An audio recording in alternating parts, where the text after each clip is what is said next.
രാവിലെ ഇടിയപ്പം ഉണ്ടാക്കിയതിൻ്റെ മാവ് കുറച്ച് ബാക്കി ഉണ്ടായിരുന്നു. അപ്പോൾ ഇത് വെച്ച് നമുക്കൊരു സാധനം ഉണ്ടാക്കിയാലോ. ഇടിയപ്പം ഉണ്ടാക്കാനുള്ള മടിയുണ്ട്. ഞാൻ കൊഴുക്കട്ട ഉണ്ടാക്കാമെന്ന് വെച്ചാൽ. നിങ്ങളുടെ നാട്ടിൽ ഇത് കൊഴുക്കട്ട എന്നാണോ അതോ വേറെ എന്തെങ്കിലും ആണോ പറയുന്നതെന്ന് പറയണം. ഞാനൊക്കെ ഇത് കൊളക്കട്ട എന്നാണ് നോർമലി പറയാറ്. പിന്നെ ഒരു ഭംഗിക്ക് വേണ്ടി കൊഴുക്കട്ട എന്ന് പറഞ്ഞതേ ഉള്ളൂ. അപ്പോൾ അതിന് വേണ്ടിയുള്ള തേങ്ങ തിരുമാണ്.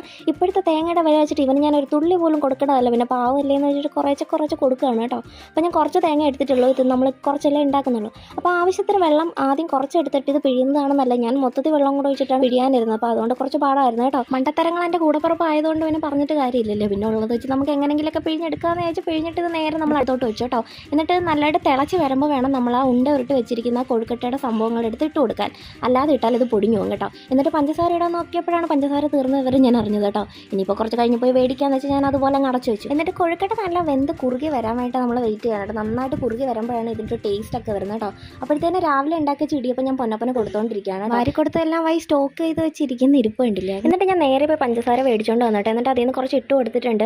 പിന്നെ ഷുഗർ ഉള്ളവർക്ക് ഇത് ഉപ്പിട്ടും കഴിക്കാം കേട്ടോ. പിന്നെ ഞാനിതിൽ കുറച്ച് ഉപ്പും കൂടി ഇട്ടിട്ടുണ്ട്. ഉപ്പും പഞ്ചസാരയും കൂടെ വരുന്ന ഒരു ടേസ്റ്റിൻ്റെ കോമ്പിനേഷൻ എനിക്ക് ഭയങ്കര ഇഷ്ടമാണ് കേട്ടോ.